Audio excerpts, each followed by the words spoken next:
नमस्कार सर. नमस्कार, नमस्कार. जय शिवराय. बोला. सर आता एप्रिल महिन्यामध्ये वातावरण कसं राहील बरं?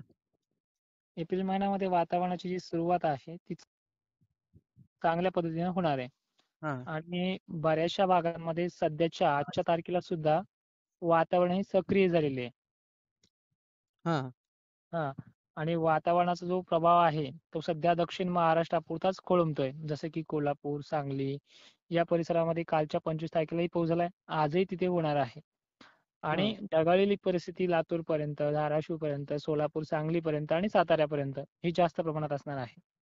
पण हं, हे जे सध्या वातावरण कानेकोपरे घेतंय, हे वातावरण महाराष्ट्रामध्ये आणखीन खोलामध्ये येणार आहे. अहिल्यादेवी नगरपर्यंत, बीडपर्यंत, जालन्यापर्यंत ही वातावरणाची रेलचेल सुरू होणार आहे.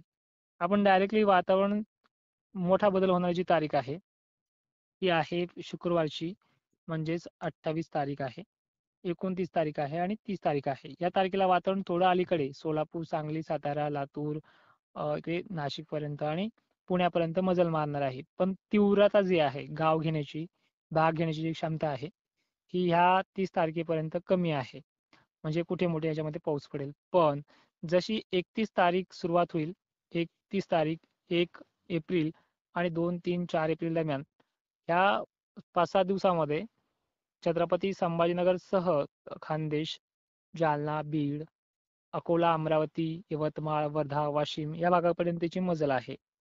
हं. आणि सिस्टम जे आहे ज्यावेळेस विदर्भाकडे सरकेल म्हणजे 2-3 तारखेच्या वेळेस त्यावेळेस मराठवाड्यामध्ये याचा प्रभाव कमी राहतो. आणि ज्यावेळेस विदर्भात प्रभाव कमी असतो त्यावेळेस तो प्रभाव मराठवाड्यात जास्त असतो.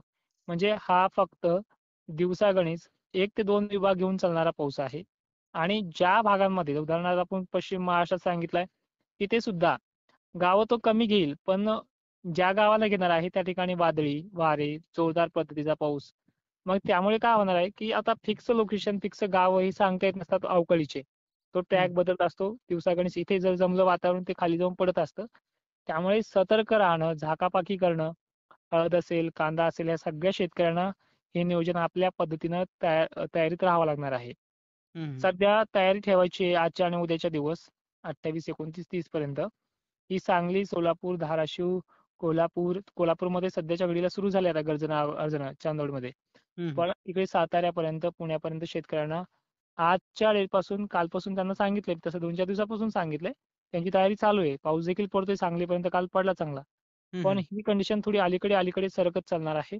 कारण की लो प्रेशर जे बनलंय अरबी समुद्रामध्ये, त्याचे जे वारे येतात बाष्प घेऊन ते पूर्णपणे महाराष्ट्राचा दक्षिण एरिया कव्हर करतायत. पण येणाऱ्या काळामध्ये कव्हरिंग त्याची वाढणार आहे विदर्भापर्यंत, पूर्व विदर्भापर्यंत जाणार आहे. हं. मराठवाड्यातही पडसाद आहेत. पण एवढे जे पडसाद उमटणार आहेत इकडच्या भागांमध्ये तेवढे नाही आहेत. पण किरकोळ का होईना इकडेही पाऊस आहे. त्यामुळे सगळ्यांना एक विनंती असेल 31 तारखेपासून ते चक्क 5-6 तारखेपर्यंत चांगलंच नियोजन विदर्भालाही करावं लागणार आहे सर्व जिल्ह्यांमध्ये. मग खानदेशामध्येही करावं लागणार आहे. शहादा, नंदुरबारचा भाग थोडा कमी आहे. पण पश्चिम महाराष्ट्रातला नाशिक एरिया, अहिल्यादेवी नगर परिसर, बीड जिल्हा, जालना जिल्हा, इकडे बुलढाणा असेल, अकोला असेल, अमरावती आहे, वाशिम, हिंगोली, यवतमाळ, चंद्रपूर, गोंदिया जे काही तिकडा पूर्व विदर्भाचा परिसर आहे, या परिसरांना याची मजल जास्त प्रमाणात राहणार आहे. हं. हं. म्हणजे सर आता बऱ्याच शेतकऱ्याच्या आता ज्वारी, बाजरी, गहू काढण्यात आलेल्या. हं, हं, हं. आता हे मार्चपर्यंत आता 2-3 दिवस काय पाऊस आहे का? आता हे 31 तारखेपर्यंत मार्चमध्ये? बऱ्याच म्हणण्यापेक्षा ह्या 2-3 दिवसामध्ये फक्त दक्षिण एरिया आहे. ज्यामध्ये सांगली, सोलापूर, पुणे, नाशिकपर्यंत आणि अहिल्यादेवीनगर परिसरपर्यंत. बीड ते इकडे धाराशिवपर्यंत हीच मजल आहे. पण हां, हां. एवढी तीव्रता नाहीये, ज्यामध्ये लय नुकसान होईल. जास्त नुकसान करणारी कंडिशन सांगली, सोलापूरपर्यंतच आहे. हं, पण ह्यानंतर जी आपण 31 तारीख सांगितली, या तारखेच्या आत सगळ्यांना नियोजन करायचंय. 31 तारखेपासून अक्षरशः मी म्हणतो कामं बंद ठेवा. नाशिक क्षेत्राने, अहिल्यादेवी नगर परिसराने, छत्रपती संभाजीनगरने. पाऊस हं, भलेही मोजके गावं घेणार आहे. सर्वदूर हा पाऊस नसतो अवकाळीचा. हं. सगळीकडे हा पडणार नाहीये. मोजकेच भाग पडणार आहे. पण तो बराच वातावरण जमून पडणार आहे. म्हणजे मागच्या वेळेस जे वातावरण बनलं ते मोजक्या तालुक्यांना, मोजक्या जिल्ह्यांना पडलं. लातूर असेल, नांदेड असेल, इकडे नागपूर वगैरे, वर्धा वगैरे जे काही भागात तो पडलाय. याच्यापेक्षा ही 4 ते 5 पट मोठी कंडिशन आहे.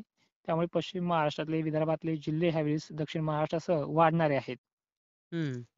म्हणजे वातावरण हे जवळपास महाराष्ट्राच्या 60 ते 70% भागांमध्ये आहे.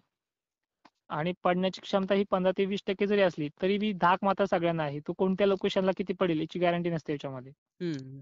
हम्म. तर काय गारपीट होणार आहे का? गारपीटचं मॉडेल सध्या व्यक्त करत नाहीये. मॉडेलवरती गारपीट दाखवली जाते. पण हम्म. आता उदाहरणार्थ आपण नाशिकला गारपीट सांगितली किंवा सोलापूरला आता 1-2 ठिकाणी झाली काल. तर सांगलीला पण झाली काही ठिकाणी, कोल्हापूरमध्ये झाली. तो ट्रॅक मात्र पुढच्या पावसाचा चेंजिंग वरती आहे. नाशिकला जरी मॉडेल गारपीट दाखवत असलं, तो इकडे मालेगाव धुळ्याकडे सरकू शकतो, तो छत्रपती संभाजीनगरकडे सरकू शकतो. अकोला अमरावतीकडेही एक वेगळा ट्रॅक बनणार आहे, तिकडेही सरकू शकतो. अशा प्रकारे आहे. जसं जशी कंडिशन जवळ येईल तसं जसं गारपिटीच्या धाकाचे आपण मेसेज तुम्हाला देत राहू. सध्या तरी वातावरणाची कंडिशन ही हाय लेवलवरती चालते आहे. त्यामुळे आणि गारपिटीचं कसं असतं, की गारपिटीच्या रडारवरती जे पिके येणार आहेत ते जर हार्वेस्टिंगला आले असतील तर त्याचं नियोजन करता येतं.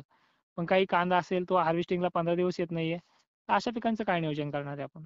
हम्म. त्यामुळे गारपिटीचा सल्लाही सतर्कतेचा म्हणून देऊ शकतो. नाशिक जिल्ह्याला, सोलापूर, सांगलीला, इकडे अकोल्याला, अमरावतीला देखील देऊ शकतो आपण. छत्रपती संभाजीनगरमध्येही काही ठिकाणी याचा सल्ला असेल ह्या पुढच्या एप्रिल महिन्याच्या पहिल्या आठवड्यामध्ये. हम्म. तोपर्यंत फक्त आपली कामं जी आहेत ते नियोजन करीत राहा.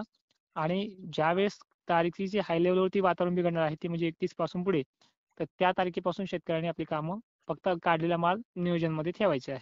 हम्म. धन्यवाद चालेल. सर, तुम्ही शेतकऱ्याला हवामान अंदाज दिल्याबद्दल. धन्यवाद. जय शिवराय. हो.